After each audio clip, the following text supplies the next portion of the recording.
Bharatiya Janata party की सरकार ने मानो हरियाणा की शिक्षा व्यवस्था की सुपारी ले रखी है। हरियाणा की शिक्षा व्यवस्था को बर्बाद करने का ठेका ले रखा है भारतीय जनता पार्टी ने। पहले सरकार में आते ही 2014 से 16 के बीच में 4 लाख फर्जी दाखिले दिखा के करोड़ों रुपए का घोटाला भारतीय जनता पार्टी की सरकार में हुआ। आप इनकी नीयत को समझने की कोशिश कीजिए कि सरकार में आते ही सबसे पहले 4 लाख बच्चों के फर्जी दाखिले दिखा के उनकी वर्दी का, उनके वजीफे का पैसा भारतीय जनता पार्टी के नेताओं की शय पर गबन किया गया और सीबीआई भारतीय जनता पार्टी के इशारे पर तत्कालीन शिक्षा मंत्री रामविलास शर्मा जी को बचाने का प्रयास कर रही है। कोर्ट के आदेश पर इस पूरे घोटाले पर एफआईआर दर्ज हुई, लेकिन उस एफआईआर में किसी भी भारतीय जनता पार्टी के नेता का नाम नहीं है, तत्कालीन शिक्षा मंत्री का नाम नहीं है, तत्कालीन मुख्यमंत्री का नाम नहीं है। मेरा सीधा सवाल है, क्या यह संभव है कि पूरे प्रदेश के हर जिले के स्कूलों के अंदर कुल मिलाकर 4 लाख फर्जी दाखिले दिखा दिए जाएं, कागज पे दाखिले दिखा दिए जाएं, उसके आधार पर उनका वजीफा इशू करा लिया जाए, उसके आधार पर उनके वर्दी के जो पैसे आए वो खा लिए जाएं, उसके आधार पर उनका मिड डे मील का पैसा 4 लाख बच्चों का खा लिया जाए, उसके आधार पर ही टीचर्स की नियुक्ति सिर्फ कागजों में हो जाए और उनकी तनख्वाह का पैसा भी खा लिया जाए और शिक्षा मंत्री और मुख्यमंत्री को इसकी भनक तक ना हो? ऐसा संभव नहीं है। इसलिए स्पष्ट तौर पर नजर आता है कि सीबीआई भारतीय जनता पार्टी के इशारे पर तत्कालीन शिक्षा मंत्री रामविलास शर्मा जी को और तत्कालीन मुख्यमंत्री मनोहर लाल जी को बचाने का प्रयास कर रही है। शिक्षा घोटाले की जांच के दायरे में ये दोनों भी होने चाहिए और भारतीय जनता पार्टी के और किन किन नेताओं का हाथ इस घोटाले में है उसकी भी सही तरीके से जांच होनी चाहिए। हमारे मन में ये शक आने का कारण ये भी है कि कोर्ट ने 5 साल पहले सीबीआई को ये कहा था कि 3 महीने में जांच करके एफआईआर दर्ज कीजिए। सीबीआई ने 5 साल लगा दिए। 5 साल बाद उनको एफआईआर दर्ज करनी पड़ी क्योंकि इतने सारे सबूत इस मामले में, इतने सारे आंकड़े स्पष्ट तौर पर, इतने सारे डॉक्यूमेंट्स इस मामले में कि इसको सीबीआई किसी भी तरीके से छुपा नहीं सकती थी। तो उनको एफआईआर तो दर्ज करनी पड़ी, लेकिन उसमें से बीजेपी नेताओं के नाम गायब कर दिए गए, उनको बचाने का पूरी तरह से प्रयास किया गया। और ये अकेला ऐसा मामला नहीं है जो हरियाणा की शिक्षा व्यवस्था को तबाह करने की भारतीय जनता पार्टी के जिद को दिखाता हो। हाल फिलहाल में 337 प्राथमिक स्कूलों में 503 पद समाप्त कर दिए गए। शिक्षक संघ भी ये कह रहा है कि ये भारतीय जनता पार्टी की सरकार की साजिश है। इन 337 प्राथमिक स्कूलों को बंद करना चाहती है भारतीय जनता पार्टी। पहले भी सैकड़ों स्कूलों को बंद कर चुकी है भारतीय जनता पार्टी। आप खुद बताइए, इतने सैकड़ों स्कूल ऐसे हैं जिनमें कोई टीचर नहीं है पूरे प्रदेश के अंदर। सैकड़ों स्कूल ऐसे हैं जिनमें सिर्फ एक टीचर है और जहां पर टीचर हैं वहां पर पद समाप्त करके उन स्कूलों को बंद करने की साजिश भारतीय जनता पार्टी कर रही है। यानी पूरे प्रदेश के अंदर गरीब का बच्चा पढ़ नहीं पाए, गरीब का बच्चा शिक्षा नहीं ले पाए, इसके लिए पूरा ग्राउंड भारतीय जनता पार्टी ने पिछले 10 साल के अंदर तैयार किया। हरियाणा की शिक्षा व्यवस्था की रीढ़ को तोड़ने का काम किया। 37,000 से ज्यादा पद हरियाणा के शिक्षा विभाग में स्कूलों के अंदर, कॉलेजों के अंदर आज के दिन में खाली हैं। उनको भरने का काम भारतीय जनता पार्टी ने नहीं किया। इसलिए हरियाणा के बच्चों को अच्छी शिक्षा नहीं मिल पा रही आज के दिन में, जिसकी वजह से बेरोजगारी, ये भी एक प्रमुख कारण है, जिसकी वजह से बेरोजगारी लगातार बढ़ती जा रही है हरियाणा के अंदर। कि पहला, आपकी शिक्षा का स्तर बेकार है, शिक्षा अच्छे से नहीं दे पा रहे, और जो युवा अपनी मेहनत से सिस्टम से टकरा के शिक्षित हो जाते हैं उनको आप रोजगार नहीं दे रहे हैं। 37,000 मैंने बताया शिक्षा विभाग में खाली है और 2 लाख पद पूरे हरियाणा सरकार के अंदर खाली हैं। लेकिन भारतीय जनता पार्टी पहले 2023 में कहा 50,000 भर्ती करेंगे। 1,000 भर्ती की लिस्ट भी अगर आज भी मुख्यमंत्री 2023 की जारी कर दें, मैं राजनीति छोड़ दूंगा। मैंने पहले भी ये कहा है, 1,000 भर्ती की लिस्ट नहीं दे सकते 50,000 का वादा करने के बाद। अब चुनाव से ठीक पहले फिर कह रहे हैं 50,000 भर्ती करेंगे। झूठ बोल रही है भारतीय जनता पार्टी। ये हरियाणा के युवाओं को नौकरी नहीं देना चाहते, ये हरियाणा के युवाओं को रोजगार के नाम पर इजराइल में युद्ध में झोंक करके मारना चाहते हैं। ये साजिश भी भारतीय जनता पार्टी की पहले बेनकाब हो चुकी है। इसके अलावा, शिक्षा व्यवस्था के अलावा आप किसी भी और फ्रंट पर देख लीजिए, भारतीय जनता पार्टी की ये सरकार पूरी तरह से फेल रही है। स्वास्थ्य सुविधाओं की अगर बात करें तो यहां के जिला अस्पताल में ही मैं एक अंदाजा लगा रहा था कि अगर रोजाना 50 लोग भी अल्ट्रासाउंड के लिए बाहर रेफर किए जाते हैं, जो कि किए जा रहे हैं, आप सब लोग उसके गवाह हैं, अगर 200 वर्किंग डेज भी आप लगा लें पूरे साल के अंदर, और अगर पिछले 7-8 साल का हिसाब लगा लें, तो पूरा आपको आंकड़ा नजर आएगा कि हजारों लोगों को आज तक अल्ट्रासाउंड के लिए बाहर प्राइवेट इंस्टीट्यूट्स पे रेफर किया जा चुका है, उनका पैसा लगवाया जा चुका है, ना दवाइयां मिलती हैं, पीएचसी सीएचसी की हालत बदहाल है, कहीं पर इलाज की व्यवस्था नहीं है। और ये हाल सिर्फ चरखी दादरी का नहीं बल्कि पूरे हरियाणा के अंदर आप किसी भी सरकारी अस्पताल में जाके देख लीजिए, लगभग यही हालत है। डॉक्टर्स की शॉर्टेज है, दवाइयां मिलती नहीं है, जो मशीनें हैं वो प्राइवेट में अल्ट्रासाउंड से लेकर सिटी स्कैन तक सब कुछ कराने के लिए कहा जाता है। स्वास्थ्य व्यवस्था को भी पूरी तरह से बर्बाद भारतीय जनता पार्टी ने किया। तीसरी और सबसे महत्वपूर्ण चीज जो है वो है हरियाणा वासियों की सुरक्षा, जिस फ्रंट पर भी भारतीय जनता पार्टी की सरकार पूरी तरह से 100% फेल साबित हुई है। मैं इस आधार पर ऐसा कह रहा हूं कि पुलिस की जिम्मेदारी होती है किसी भी स्टेट में कि वो लोगों की सुरक्षा करे। अभी तक तो हम आए दिन पढ़ रहे थे कि कहीं पर फायरिंग कर दी गई, फिरौती मांगी गई, कहीं व्यापारियों को डराया गया, फिरौती मांगी गई। आज हिसार के अंदर अगर आप देखेंगे तो सारे व्यापारी हड़ताल पर हैं हिसार के, सिर्फ इसलिए कि वो अपने आप को असुरक्षित महसूस कर रहे हैं। पूरे हरियाणा का व्यापारी इसके ऊपर विचार कर रहा है कि पूरे हरियाणा के व्यापारी बंद का आह्वान करें, क्योंकि वो अपने आप को असुरक्षित महसूस कर रहे हैं। लेकिन दिक्कत उससे कहीं ज्यादा बढ़ गई है, क्योंकि अब पुलिस जो हम सबको सुरक्षित रखती है वो भी सुरक्षित नहीं है।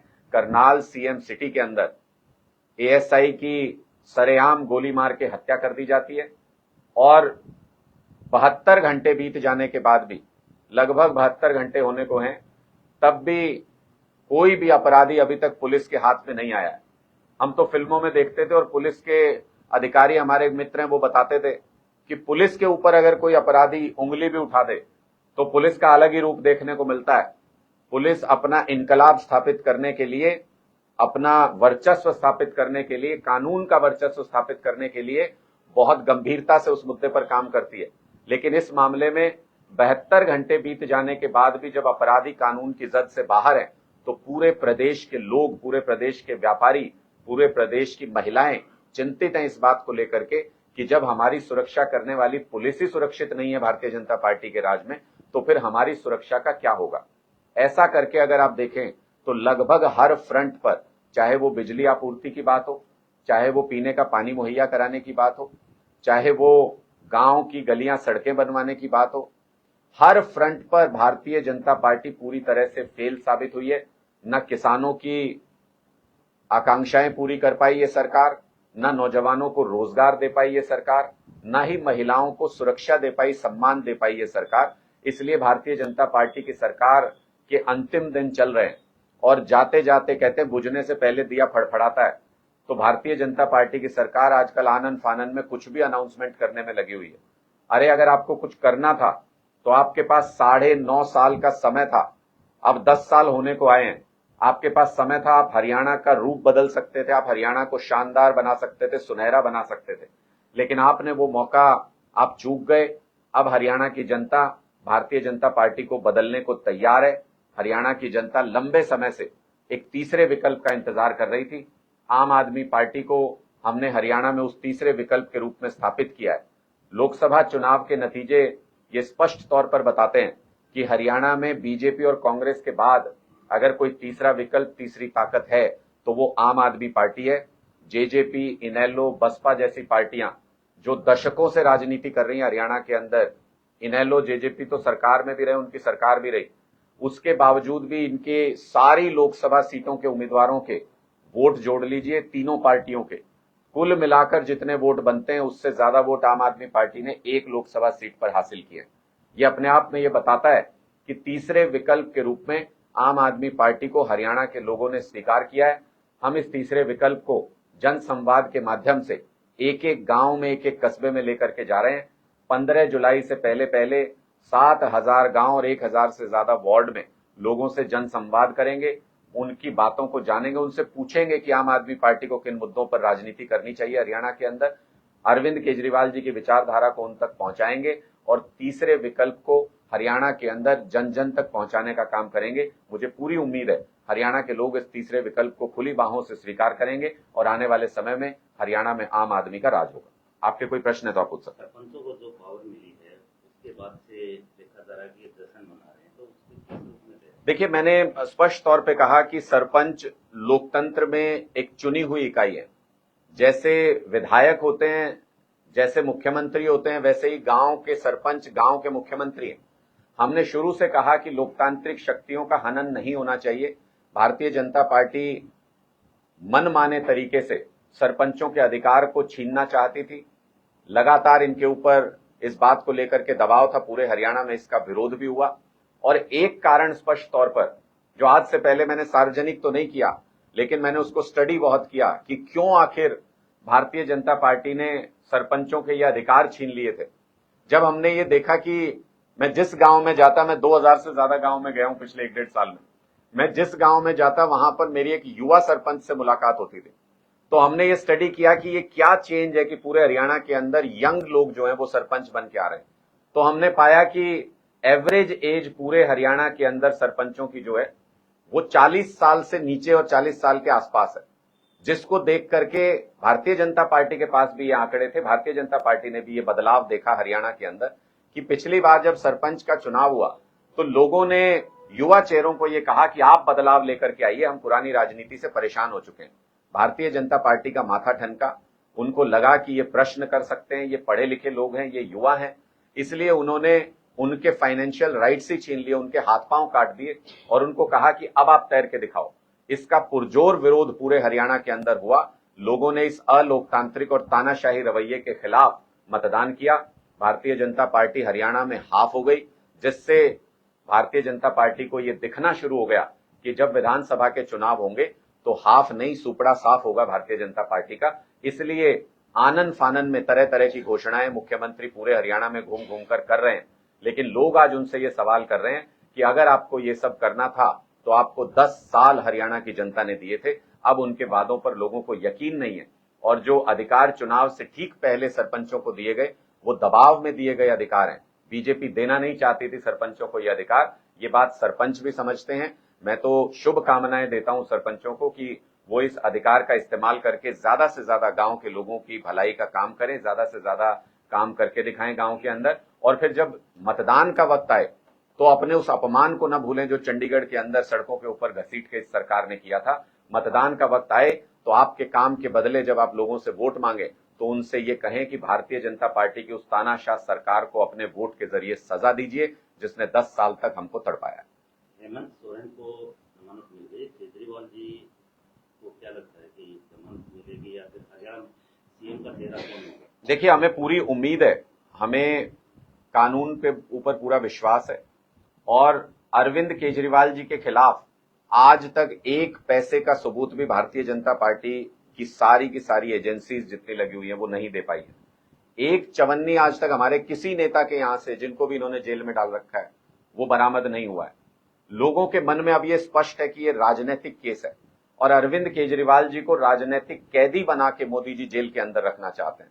आज तक इतिहास में शायद ऐसा नहीं हुआ, भारत के इतिहास में, कि निचली अदालत ने कहीं पर किसी केस में जमानत दे दी हो। पीएमएलए के केस में जमानत दे दी हो। पीएमएलए के केस में जमानत का मतलब होता है कि केस में कुछ नहीं है, कोई सबूत नहीं है, तब जमानत दी जाती है। पीएमएलए के केस में जमानत मिलने के बाद रिटर्न ऑर्डर आने से पहले हाईकोर्ट के अंदर चैलेंज हो जाए, उसके ऊपर स्टे हो जाए। आनन फानन में भारतीय जनता पार्टी की सरकार सीबीआई के जरिए एक और फर्जी केस में अरविंद केजरीवाल जी को जेल से ही गिरफ्तार कर ले। इस सब का मकसद यह था कि अरविंद केजरीवाल किसी भी हालत में जेल से बाहर नहीं आने चाहिए। आखिर क्यों नहीं बाहर आने देना चाहती भारतीय जनता पार्टी अरविंद केजरीवाल जी को जेल से बाहर?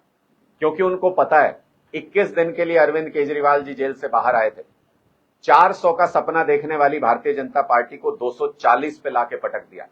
अगर अरविंद केजरीवाल जी आज जेल से बाहर आते हैं, हरियाणा में आम आदमी पार्टी की सरकार बनने से कोई ताकत नहीं रोक सकती है। भारतीय जनता पार्टी को इस बात का एहसास है, इसलिए वो अरविंद केजरीवाल जी को किसी भी कीमत पर, केस हो या ना हो, सबूत हो या ना हो, किसी भी तरीके का कोई मनी ट्रेल स्थापित हो या ना हो, केस का ट्रायल भी हो रहा है कि नहीं हो रहा है, इससे भारतीय जनता पार्टी को मतलब नहीं है। उनको अरविंद केजरीवाल जी को किसी भी हालत में जेल के अंदर रखना है। इसलिए हम कहते हैं कि भारतीय जनता पार्टी राजनीतिक कैदी बना के अरविंद केजरीवाल जी को जेल में रखना चाहती है। आम आदमी पार्टी की